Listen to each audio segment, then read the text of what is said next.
नमस्कार दोस्तों, कैसे हो आप लोग। मैं मोहित कपूर जगू का संस्थान जयपुर से आपका स्वागत करता हूं।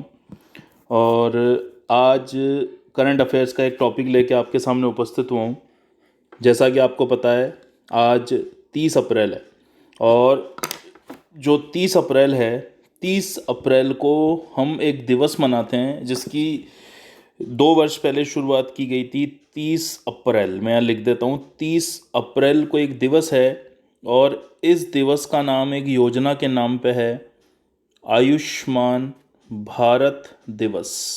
ठीक है, आयुष्मान भारत दिवस।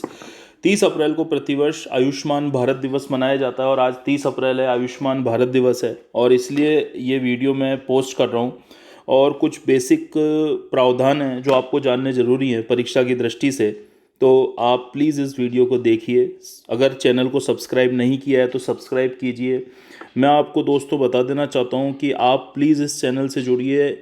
पूरे लॉकडाउन पीरियड में और लॉकडाउन के बाद भी हम ऐसा मटेरियल उपलब्ध कराएंगे जो आपने आज तक कहीं नहीं देखा होगा। एकदम ज़बरदस्त मटेरियल, नहीं कहीं से कॉपी पेस्ट, और एकदम बढ़िया मटेरियल उपलब्ध कराएंगे। तो आप प्लीज़ चैनल को सब्सक्राइब करें, लाइक करें, शेयर करें और अपने दोस्तों को भी इसके बारे में बताएं। एक मैं जानकारी और देना चाहता हूँ, कल 1 मई है। 1 मई से शाम को 5 बजे जगू का एजुकेशनल इंस्टीट्यूट का जो फेसबुक पेज है उस पर भी सवाई सर का 1 घंटे का लेक्चर लाइव आएगा। तो कृपया उससे प्लीज़ जुड़िए, ये मेरी आपसे रिक्वेस्ट है। तो चलिए आज का टॉपिक शुरू करते हैं। देखिए, आपको मैंने अभी बताया था आज 30 अप्रैल है और 30 अप्रैल को आयुष्मान भारत दिवस मनाया जाता है। मैं आपको बता दूं, ये एक योजना के लिए मनाया जाता है। तो एक योजना का नाम है आयुष्मान भारत योजना। आप इसको शॉर्ट फॉर्म में ABY भी आती है, कई परीक्षा में आप देखेंगे तो ABY के नाम से आती है, आयुष्मान भारत योजना। इस योजना का एक और नाम है प्रधानमंत्री जन आरोग्य योजना। प्रधानमंत्री जन आरोग्य योजना मतलब होता है जन यानी जनता, आरोग्य यानी उनको कि सब तरह से स्वस्थ रहना, और योजना आपको पता ही है। तो इस तरह से इसको PJAY भी कहते हैं, प्रधानमंत्री जन आरोग्य योजना। इसलिए और एक नाम है शॉर्ट फॉर्म में, इसको मोदी केयर कहते हैं। दोस्तों, आपने सुना होगा जैसे अभी हाल ही में अमेरिकी राष्ट्रपति, जो कि अमेरिका चर्चा में चल रहा है, कोरोना से संक्रमित और कोरोना से मरने वाले लोगों की जो सर्वाधिक संख्या अमेरिका में है, और हाल ही में इटली के बाद कोविड-19 यानी कोरोना वायरस ने अमेरिका में कोहराम मचा रखा है। तो अभी वर्तमान में अमेरिका के वर्तमान राष्ट्रपति हैं डोनाल्ड ट्रंप, और डोनाल्ड ट्रंप से पहले अमेरिका के राष्ट्रपति थे बराक ओबामा। तो बराक ओबामा ने ओबामा केयर के नाम से एक योजना अमेरिका में शुरू की थी। और इसी तरह इस योजना को, चूँकि प्रधानमंत्री मोदी सबसे चर्चित प्रधानमंत्री माने जाते हैं अब तक के भारत के, तो इसलिए मोदी केयर के नाम से इस योजना को चलाया गया था। तो अब इसके कुछ भी नाम हो सकता है, आयुष्मान भारत हो सकता है, प्रधानमंत्री जन आरोग्य हो सकता है, मोदी केयर हो सकता है। देखिए, इस योजना की औपचारिक शुरुआत 14 अप्रैल 2018 से हुई थी, जबकि इसको बाद में जो एक चरणबद्ध रूप से शुरू किया गया था वो 25 सितंबर 2019 को शुरू किया गया था। इसके पीछे भी एक लॉजिक है, चूँकि 25 सितंबर को पंडित दीनदयाल उपाध्याय की जयंती मनाई जाती है, और पंडित दीनदयाल उपाध्याय की जयंती के उपलक्ष्य में इस योजना को भारत में शुरू किया गया। दोस्तों, मैं एक बात बता देना चाहता हूँ, आपको पता है कि पूरी दुनिया में, मैं कुछ आज वर्बल चीज़ें भी बता रहा हूँ, उसको आप चाहें तो नोट कर सकते हैं कॉपी में। पूरे विश्व के अंदर अगर हम देखें तो सबसे ज़्यादा जो गरीब लोग हैं वो भारत में निवास करते हैं। मैं आपको एक अनुमान बता दूं, दुनिया का सबसे गरीब महाद्वीप अफ्रीका माना जाता है। अफ्रीका महाद्वीप में गरीब लोगों की संख्या लगभग 41 करोड़ है। जबकि भारत के हम केवल 6 राज्य ले लें, उत्तर प्रदेश, बिहार, छत्तीसगढ़, झारखंड, उड़ीसा, राजस्थान, तो इनमें गरीबों की संख्या 42 करोड़ है। अब आप अनुमान लगा लीजिए कि दुनिया में सबसे ज़्यादा गरीब लोग भारत में निवास करते हैं। और अगर भारत संपत्ति की दृष्टि से भी देखेंगे तो दुनिया का 7वां अमीर देश माना जाता है। और अभी हाल ही में भारतीय अर्थव्यवस्था दुनिया में कौन से नंबर पर आ गई है? 5वें नंबर पर। जी हाँ, दुनिया की 5वीं बड़ी अर्थव्यवस्था कौन सी बन चुकी है? हमारा प्यारा भारत। तो देखिए, इसको हम देखते हैं। अब इन गरीब लोगों को एक तो भोजन उपलब्ध नहीं है, इसलिए आपको पता है कि यूपीए सरकार ने 2013 में खाद्य सुरक्षा अधिनियम को लेकर आए थे। और खाद्य सुरक्षा अधिनियम के अंतर्गत 1 रुपये किलो में मोटा अनाज, 2 रुपये किलो में गेहूं और 3 रुपये किलो में चावल दिया जाता है गरीबों को प्रति माह। अच्छा, अटल जी जब थे तो आपने देखा होगा 25 दिसंबर सन 2000 को अटल जी का 25 दिसंबर को जन्मदिन आता है, तो इसी दिन पूरे भारत में आपने देखा होगा अंत्योदय योजना शुरू की गई थी। गरीब परिवारों को प्रति माह 35 किलो अनाज दिया जाता है। तो ये सारी योजना गरीबों के लिए चलाई गई है, ताकि गरीबों को जो बेसिक चीज़ें अपने जीवन की, खाना हो गया, रहना हो गया, ये उपलब्ध हो पाए। प्रधानमंत्री मोदी जी की स्कीम है भी 2020 से 22 तक सभी को लगभग आवास मिले, और जो रहने की प्रॉब्लम है वो भी दूर हो जाए। भोजन की प्रॉब्लम सरकार दूर करने का प्रयत्न करी है। उसी क्रम में भारत में बीमारों की दृष्टि से भी भारत काफ़ी आगे है, और स्वास्थ्य सुविधाओं को उत्तम बनाने के लिए आपने देखा होगा हमारे राजस्थान के माननीय मुख्यमंत्री श्री अशोक गहलोत साहब ने 2011-12 से एक योजना शुरू की थी, जिसके अंतर्गत आपने देखा होगा, जिसका एक बहुत बड़ा व्यापक रूप हमें 2013 में देखने को मिला था, कि मुफ्त दवा योजना, मुफ्त जांच योजना।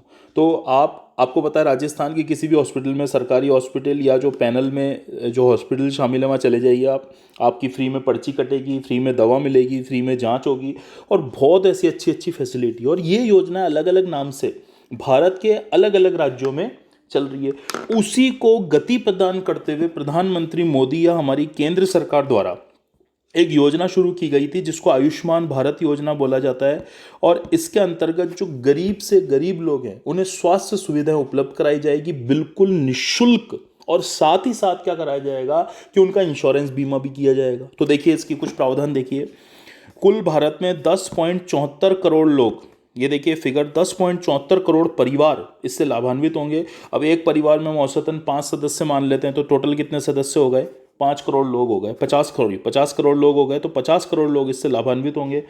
ग्रामीण क्षेत्र का परसेंटेज ज़्यादा है, क्योंकि भारत की अभी भी अधिकांश जो आबादी है, लगभग 60 से 70% आबादी है, वो गाँव में निवास करती है, और इतने शहरी आबादी है। तो ग्रामीण और शहरी आबादी को मिलाकर कुल 10.74 करोड़ परिवार, यानी 50 करोड़ लोग इससे लाभान्वित होने जा रहे हैं। तो ये एक बहुत इंपॉर्टेंट योजना, और पूरे दुनिया में इतने ज़्यादा लोग किसी भी योजना से लाभान्वित नहीं हो रहे जितने आयुष्मान भारत से हो रहे हैं। आपको पता है हमारे भारत में कई रिकॉर्ड बन चुके हैं। विश्व में जेनरिक दवाओं के उत्पादन में, जेनरिक यानी सस्ती दवाएं जो होती है, एक ब्रांडेड होती है, एक जेनरिक होती है, तो जेनरिक के उत्पादन में भारत का पूरी दुनिया में पहला स्थान है। विश्व में सबसे सस्ते अनाज भारत में है। विश्व में सबसे सस्ती जो डेटा रेट, आप नेट यूज़ कर रहे हैं जिसके माध्यम से ये वीडियो आप देख पा रहे हैं, वो भी सबसे सस्ती दर है भारत में है। तो भारत में कई चीज़ें हैं, हम बहुत खुशनसीब हैं जो हमारा जन्म भारत में हुआ है, और एक ऐसा देश जो विश्व गुरु के पद पर प्राचीन काल में प्रतिष्ठित था। और हम लगातार, अभी हमने जो भी आपने देखा होगा कि पिछले कई हमारे शताब्दियों में हमने हमारे जो भी नैतिक मूल्यों हमारे घटे हैं, उनको हम पुनः वापस से स्थापित करेंगे, और वापस विश्व में अपनी धाक निश्चित रूप से जमाएंगे। तो देखिए योग्यता, देखिए इसमें कौन कौन लोग इसके अंतर्गत आ सकते हैं। ऐसे लोग जो आर्थिक रूप से कमज़ोर हों, आर्थिक रूप से कमज़ोर लोग आ सकते हैं, पैसे से ईडब्ल्यूएस मान सकते हैं। एससी एसटी, अनुसूचित जाति जनजाति के लोग, असंगठित क्षेत्र, खोमचे वाले, फेरी वाले, कोई मजदूर है, कोई स्वीपर है, कोई रिक्शा चलाने वाला है, कोई ऑटो चलाने वाला है, वो सब हैं। भीख मांगने वाले लोग हैं, निराश्रित हैं, आदिवासी, बंधुआ मजदूर हैं, ये सब इसमें होंगे। मजदूर, कूली, रिक्शा चालक, फेरी वाले, ड्राइवर, स्वीपर, यानी जिन भी आप लोगों को अपने दैनिक जीवन में देखते हैं जो बेचारे बहुत कम पारिश्रमिक कमा पाते हैं, बहुत कम मेहनताना कमा पाते हैं, और डेली बेसिस पे काम करते हैं। अभी कोविड कोरोना की वजह से भी ऐसे मजदूरों को बहुत परेशानी का सामना करना पड़ रहा है, वो सब इसमें सम्मिलित होंगे। तो एक बहुत बड़ी अच्छी पहल मानी जाती है। ठीक है, इस तरह की योजना हर राज्य में भी चल रही है, पर यह केंद्रीय योजना है, इसलिए आपको इसके बारे में जानना चाहिए। अब देखिए आगे इसके प्रावधान में कि जो भी लाभान्वित परिवार हैं, प्रतिवर्ष उनका 5 लाख रुपए तक का स्वास्थ्य बीमा किया जाएगा। ये हेल्थ इंश्योरेंस है, बहुत ही बढ़िया फैसिलिटी है, बिल्कुल फ्री ऑफ कॉस्ट किया जाएगा। 2 स्वरूप है योजना के। एक योजना का जो स्वरूप है वो तो भाई लोगों ये है कि कैशलेस और पेपरलेस मेडिकल सुविधाएं दी जाएगी। आप जो भी पैनल में या सरकारी हॉस्पिटल हैं या पैनल में शामिल निजी हॉस्पिटल हैं, वहाँ आप चल जाइए, वहाँ आप अपना नाम बताएंगे, आपका लिस्ट में नाम होगा। ठीक है, उसके माध्यम से आपको फ्री सुविधाएं दी जाएगी। आपको कुछ भी पेमेंट नहीं करना वहाँ पे, ना दवाओं का करना है, ना जांच का करना। उल्टा अगर आप एम्बुलेंस फैसिलिटी लेते हैं तो वो भी उसमें फ्री में प्रदान की जाएगी।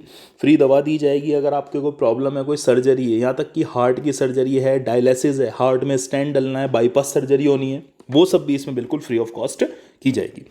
दूसरा है कि परिवार के सदस्यों को मेडिकल इंश्योरेंस या मेडिक्लेम दिया जाएगा। अगर किसी व्यक्ति की मृत्यु हो जाती है तो उसको इंश्योरेंस प्रदान किया जाएगा। बीमारी से मृत्यु हो जाती है तो भी इंश्योरेंस प्रदान किया जाएगा। तो बहुत ही अच्छी योजना है जो लगातार भारत में धीमे धीमे संचालित की जा रही है। देश के सभी सरकारी अस्पताल इसमें शामिल हैं। जितने भी सरकारी अस्पताल होते हैं, जितने भी सैटेलाइट हॉस्पिटल होते हैं, या राज्य सरकारों का आपने देखा होगा कई निजी हॉस्पिटल के साथ कॉन्ट्रैक्ट होता है, वो सब इसमें शामिल हैं।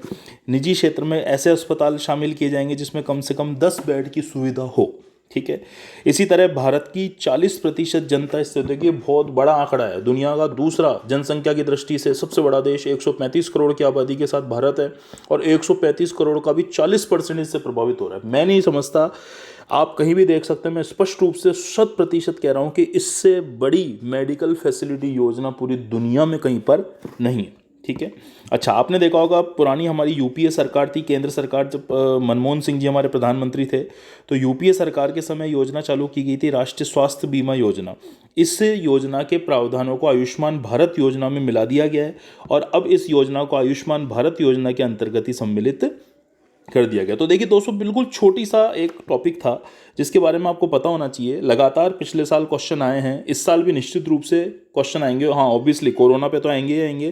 कई भाई लोगों ने पूछा था भाई कोरोना पे आएंगे, निश्चित रूप से कोरोना पे क्वेश्चन आएंगे, पर साथ ही साथ इस पर एक क्वेश्चन जरूर होगा। तो मेरा आपसे रिक्वेस्ट है कि इसको कर लें अच्छे से। बहुत छोटा टॉपिक है, आराम से आप मार्क्स गेन कर सकते हैं। तो दोस्तों, अगर आपको वीडियो पसंद आया है, लाइक करें, शेयर करें, चैनल को प्लीज़ सब्सक्राइब करें, और साथ ही साथ अगर कोई कमेंट है, आपके कुछ प्रश्न है, तो आप मुझसे कमेंट बॉक्स में पूछ सकते हैं।